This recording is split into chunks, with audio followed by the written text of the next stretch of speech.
message.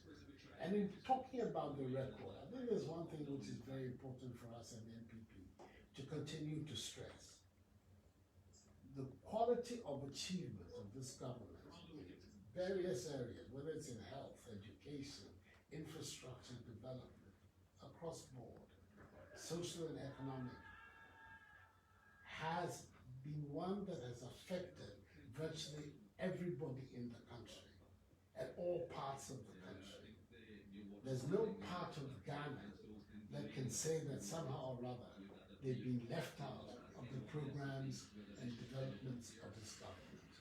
And that has to be a very critical aspect of our outreach, because it is possible for us, every nook and cranny of Ghana, to point to something that we have done which matters to people, whether it is in the establishment of schools, or the enhancement of agriculture, whether we are talking about the development of infrastructure in one form or another, water, toilets, roads. All these go into the idea that our program is meant to serve the generality of the people. And it's important that we continue to stress that. The achievements, the manifesto is being drawn up, and very soon it will be ready for publicization to the country.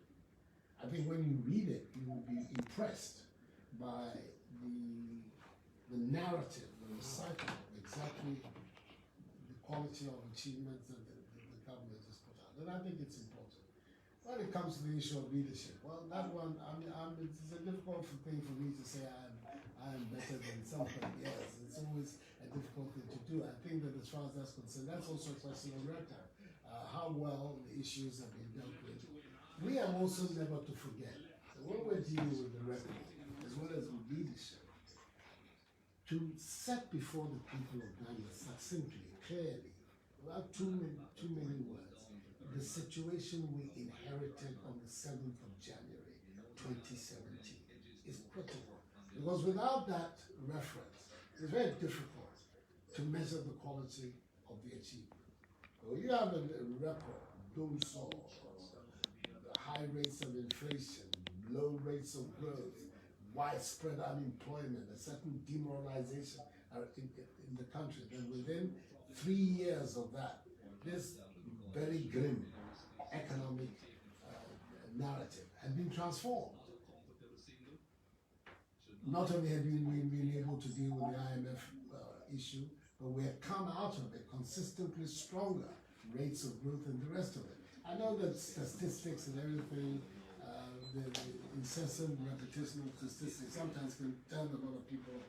But at least in terms of what is done for the life of ordinary people, we've heard for the first time people going around actually talking about the abundance of foodstuff in the marketplaces of the country, because the agricultural program has been a spectacular success.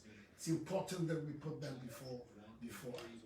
We've seen a much greater outreach in terms of employment, especially in the public sector as well as in the private sector in this period. So there are things that we need to identify when you put them in contrast to what the situation that we inherit. So the way in which you're looking at it, how you are seeing the issues, it has my strong support. I think in our outreach too, there are a couple of, if you like, they may be temporary, but it's very important that they should feature in our narrative. One, of course, is the continuing stress on the need for respecting the COVID protocols, the safety protocols. We have done it, and it's very important that that aspect of our concern about the need for our people to be safe comes out constantly in virtually everything that we say. People have to take the protocol seriously.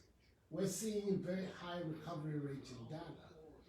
Somewhere around about 80, 81, 82, let's say even it's 80% of cases. So that the number of active cases, when you look at it vis-a-vis numbers of confirmed cases. It's still, it's difficult to use the word encouraging, but it's certainly the fears that we had at the beginning of the outbreak of this have not materialized in Ghana. Yes, and we have seen an increase in infections, but at the same time, we're also seeing these high recoveries. But nevertheless, we cannot afford to be complacent. We cannot afford to let our guard down. We've seen these incidents in the schools. I'm hoping that the measures that have been put in place will actively address them. Perhaps something that ought also to be put before the people more accurately, as far as, for instance, the matters in the schools are concerned, is the nature of the deployment, the sheer size of the deployment that has been made to try and safeguard our children, whether at university, senior high or junior high school. I don't think it's something that is featuring very much in the public discourse. I mean, it's been really extraordinary. 1.2 million people were sent back into these institutions. A huge deployment was made in terms of safety and material equipment that were sent into the schools. So the determination of government to continue to be right on top and of the issue of safety is something that is very, very, very important, and we should never lose sight of it.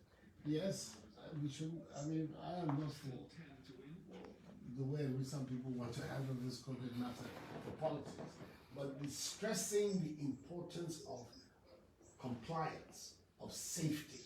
People must never overlook that ultimately it is individual self-discipline that will determine whether or not we're able to get out of this.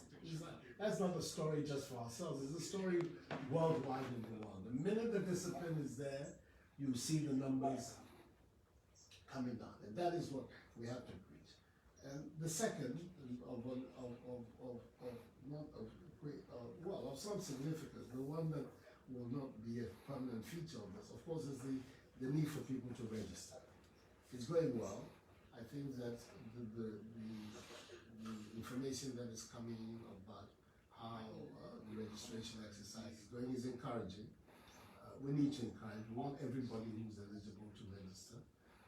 And we also have to keep that out as part of our narrative. But these will be some of the thoughts that occurred to me that will be of useful to moving forward.